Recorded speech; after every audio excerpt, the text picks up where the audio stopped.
नमस्कार दोस्तों। उपन्यासकार जयंत श्रीवास्तव ललन के स्वरचित उपन्यास अधूरी तस्वीर की धारावाहिक प्रसारण आप हमारे चैनल नेशनल न्यूज ब्लास्ट पर सुन रहे हैं।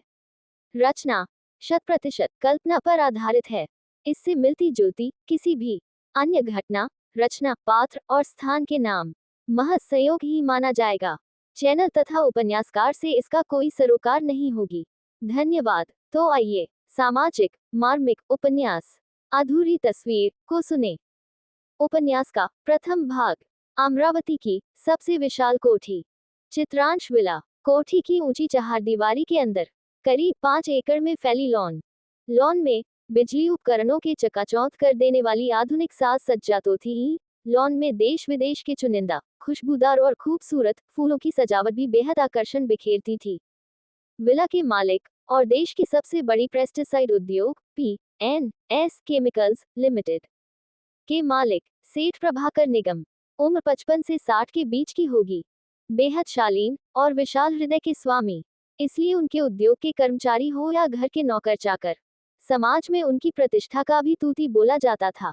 सामाजिक आर्थिक सभी दृष्टि से संपन्न होने के बावजूद वो कहते हैं न, इंसान चाहे जितना कोशिश कर ले कभी मुकम्मल नहीं होता। आज भी प्रभाकर निगम रोशनी की चकाचौंध और फूलों की खुशबू बिखेरता हुआ इस लॉन में एक अकेला शांत चित बैठे हैं और सामने टेबल पर ढेर सारी पेंटिंग्स पड़े हैं। रात के करीब 10 बज चुके होंगे। चेहरे पर अथाह पीड़ा के भाव स्पष्ट दिख रहे थे, जैसे दिल पे किसी पश्चाताप का बोझ पड़ा हुआ हो। किसी गंभीर सोच में ऐसे डूबे थे कि आसपास की भी सुधि नहीं थी। जबकि घर के 3 नौकर ट्रॉली पर प्रभाकर का डिनर लेकर बिल्कुल पास पहुंच गया होता है। कुछ देर रुकने के बाद जब प्रभाकर को बेखबर पाया तो एक नौकर घनश्याम ने बड़ी ही अदब से आवाज लगाया, मालिक मालिक। नौकर की आवाज ने प्रभाकर की तंद्रा भंग कर दी थी। भाकर ने आवाज की दिशा में देखते हुए जैसे नींद से जागने की अवस्था होती है। अरे काका। जी हाँ। घनश्याम इस हवेली का सबसे पुराना, वफादार और ईमानदार नौकर था और नौकर होने के बावजूद प्रभाकर के पिता स्वर्गीय सेठ जगजीत निगम के सबसे भरोसेमंद रहा है। उसकी उम्र 85 से अधिक हो गई होगी, इसके बावजूद हृष्ट पृष्ट था, इसलिए प्रभाकर उन्हें विशेष सम्मान दिया करता था। प्रभाकर घनश्याम की ओर देखने लगा। घनश्याम ने बेहद अनुरोधपूर्ण स्वर में कहा, मालिक रात के 10 बज चुके हैं। डाइनिंग हॉल में इंतजार कर रहा था, आप नहीं आए इसलिए आपका खाना यहाँ लेकर आया हूँ। प्रभाकर एक ठंडी आह भरता हुआ बोला, नहीं काका, मुझे भूख नहीं है, आप लोग जाकर खा लें। फिर अनुरोधपूर्ण स्वर में घनश्याम बोला, मालिक आज सुबह से ही आपने अनाज का एक दाना भी नहीं लिया है। इससे आपकी सेहत पर बुरा असर पड़ेगा मालिक, अपने आप पर ऐसा जुर्म न करें। प्रभाकर, काका, सचमुच खाने की बिल्कुल भी इच्छा नहीं है, आप लोग जाकर खा लो, मेरी इच्छा हुई तो मैं आवाज दे दूंगा। अब घनश्याम के लहजे थोड़े शक थे, परंतु सम्मान की कमी नहीं थी। नहीं मालिक नहीं, हम घर के सारे नौकरों का फैसला है कि जब तक आप नहीं खा लेते हम लोग भी अन्न का एक भी निवाला नहीं लेंगे। प्रभाकर थोड़ा चौंका जरूर था, परंतु वो जानता है कि घर के सारे नौकर उनका ख्याल रखने में कहीं कोई कमी नहीं करता, जी जान से सेवा करता है।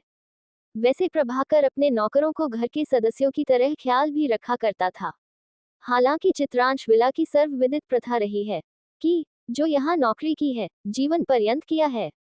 प्रभाकर अपने नौकरों को समझाने की कोशिश की थी, परंतु अंत में प्रभाकर ट्रॉली में लाए गए खाना की ओर देखने लगा, जैसे मौन स्वीकृति दे दी थी।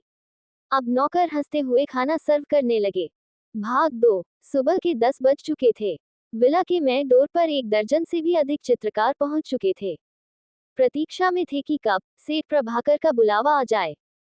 दरअसल प्रभाकर ने अखबार के जरिए मशहूर और अनुभवी पेंटर के लिए विज्ञापन निकलवाए हुए थे, जिसके इंटरव्यू की तारीख आज की ही थी। प्रभाकर को एक तस्वीर ऐसी बनवानी थी जो उनके दिमाग में फिट था, परंतु अब जो दिमागी कल्पना है उसकी कोई तस्वीर तो है नहीं। परंतु जुनून है कि कीमत चाहे जितनी भी लगे, परंतु कल्पना की साकार तस्वीर बनाने वाले पेंटर को मुंह मांगी कीमत के अलावे इनाम की घोषणा भी की गई थी। लिहाजा दर्जन भर से अधिक प्रख्यात राष्ट्रीय व अंतर्राष्ट्रीय सम्मान प्राप्त कलाकार अपना अपना जौहर दिखाने को आतुर थे। ठीक 10:20 पर सभी कलाकारों को अंदर आने की इजाजत मिल गई। प्रभाकर उन सभी कलाकारों को समझाते हुए कहा कि पेंटिंग्स में प्रयुक्त जिस भी सामग्री की जरूरत हो, घनश्याम काका से मदद ले सकते हैं। इतना कहकर प्रभाकर लॉन में बने अतिथि मंडप की ओर बढ़ गया। अब सारे चित्रकार अपनी जरूरत की सामान जो पहले से ही लाकर रखे गए थे, उसे लेकर लॉन की ओर रुख किया, जहां सभी चित्रकार अलग अलग पेंटिंग्स का जौहर दिखाने वाले थे। प्रभाकर अपने कल्पना के अनुरूप को चित्रकारों को समझा तो दिया था, फिर भी पेंटिंग्स के समय कुछ विशेष जानना हो तो पूछने की इजाजत भी दे दिए थे। यही वो कारण था कि प्रभाकर स्वयं अतिथि पंडाल में लगे सोफे पर बैठ गया था। विला के तमाम नौकर पेंटरों के चाय, नाश्ता, पानी इत्यादि जुटाने में लगे थे। 3 दिनों तक चलता रहा ये सिलसिला। लगभग सभी चित्रकारों ने उम्दा उम्दा तस्वीर बना लिए थे। तस्वीर की जितनी भी तारीफ किए जाए कम होगी। तस्वीर देखकर यूं लगता था कि यह महिला जिसकी तस्वीर है अब बोल उठेगी। अब तस्वीर प्रभाकर के सामने प्रस्तुत किए गए। प्रभाकर ने चित्रकारों की प्रशंसा भी किए। मेहनताना की जो मांग की गई थी उससे कहीं बढ़कर पैसे दिए गए। परंतु प्रभाकर एक ठंडी आह भरता हुआ अपने आप बड़बड़ाने लगा कि लगता है मेरी कल्पना अब कभी भी पूरे नहीं होंगे। मेरी कल्पना की तस्वीर अधूरी ही रह जाएगी, अधूरी तस्वीर। दूसरे दिन पेंटरों के चले जाने के बाद उदास और असहाय मुद्रा में प्रभाकर अतिथि मंडप में अकेला ही बैठा था। दोपहर के 3 बजे होंगे।